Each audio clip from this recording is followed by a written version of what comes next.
There are three areas of difficulties that most meditators experience when first doing the practice, especially at the start of retreat. Incessant thinking, disinclination or inability to handle pain and sleepiness, which I've mostly dealt with in the accompanying booklet, Difficulties Facing Meditators and How to Work with Them.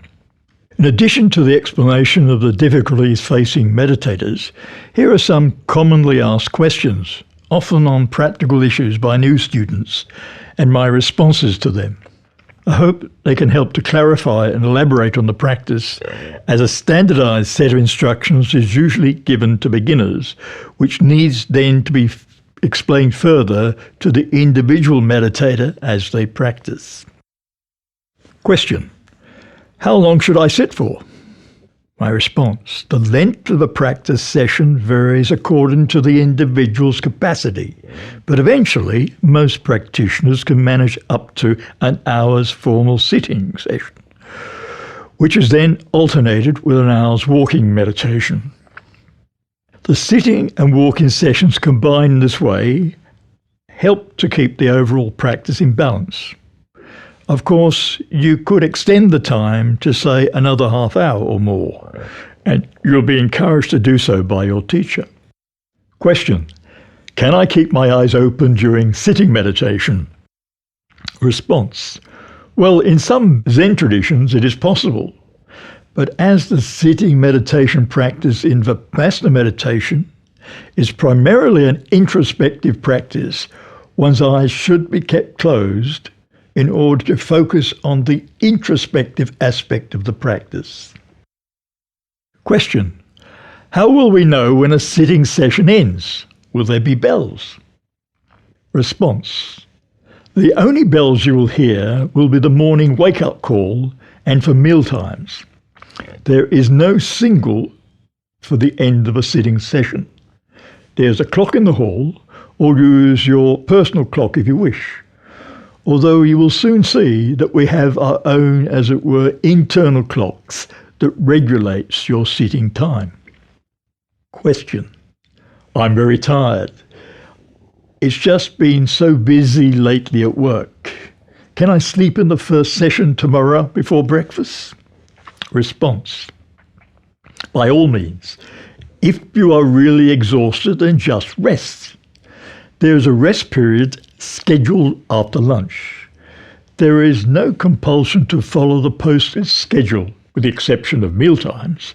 Essentially, you pace yourself in this practice under guidance of the teacher. Question: I have a back problem and can't sit cross-legged for very long.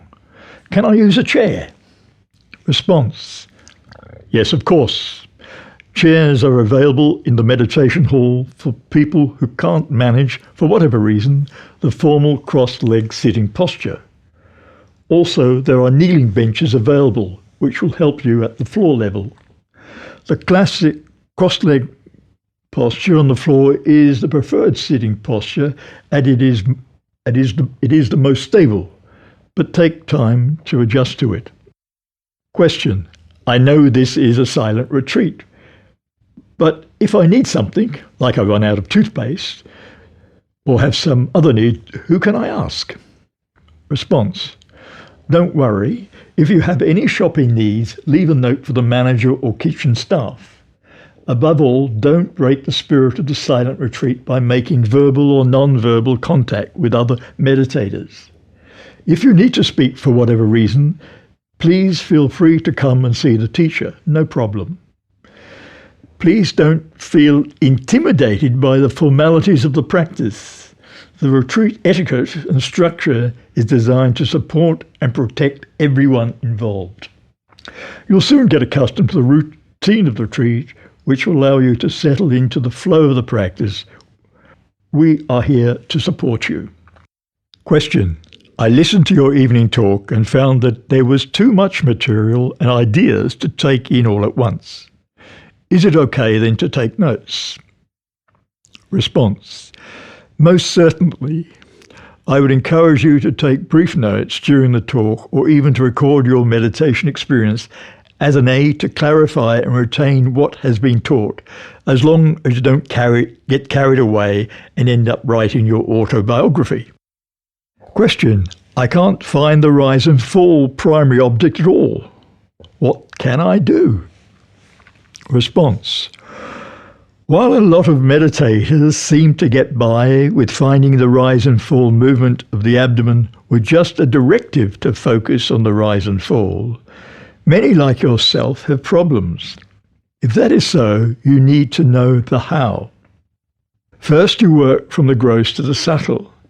If you try to access the subtle, which here is the movement of the air in the abdomen, there is a tendency for the abdomen to become tense. So you start with the predominant sitting touch point, such as the buttock pressure on the cushion, and focus on this touch point until it is well defined, i.e. some quality is felt such as pressure, hardness, etc. Now, together with this touch point, there is the knowing of it, that is, the consciousness of. So there is a pairing, that is, the touch and the knowing of it. Then you're ready to find the natural unforced movement of the rise and fall from the sitting touch point. Know that the rise and fall is not a breathing exercise. While the breathing is the cause, it is the effect, that is, the movement of the air in the abdomen, which is to be focused on. Find just the natural movement of the air in the abdomen expanding, which is rising, and the air leaving, falling. Then be careful not to interfere with or manipulate this natural movement. Question: how long should I stay on the rise and fall? Response: there is no set time. Beginners are inclined to assume that one should stay with just the rise and fall. To do so would default to a fixed concentration mode. What is characteristic of the Mahasi Sayadaw technique is that there is a primary object, i.e. the rise and fall movement of the air in the abdomen, that is, the air element, and everything else becomes secondary objects such as thinking, sleepiness, body sensations, etc. So while the main focus is the rise and fall, when another object takes your attention away from the rise and fall, then you must acknowledge it until it passes, and then return to the primary object. Question: what if there is nothing much happening in the sitting? I'm so bored. What do I do then? Response: if seemingly there is nothing happening or you have become scattered, you must check whether you have lost your focus on the abdomen movement. If so, then try to reestablish it. Or perhaps it is because one's mindfulness is still weak or hasn't developed much. In that case, then the formal walking practice and mindfulness exercises in one's daily activities will help to invigorate your mindfulness. But on no account should you allow yourself to sit without a focus, as it is important to remain engaged. Be careful to remember to be checking your mind states, especially calm, passive states, as this is when you are inclined to lose your focus and therefore your alertness. Question: what do I do if I get sleepy during meditation? Response: you might find that sleepiness during meditation is simply that you are tired, that there is a sleep debt. Go to sleep, literally take a nap. Part of meditating is to tune into your body, and sometimes what we discover when we tune in is that we are exhausted, having run out of energy in 100 different ways. So tune in, and if you need to go to sleep, take a nap, and then re-engage the practice when you have got the rest that you need. If you find your body is not actually tired, but that you keep nodding off anyway, you could try intensifying alertness by opening your eyes quite widely for a period of time and noticing how that shifts your energy. You could also try some simple alternate nostril breathing in and out vigorously, first through one nostril and then the other, using the finger to close the alternate nostril as you do so. This is a yogic technique for increasing the flow of energy throughout the body.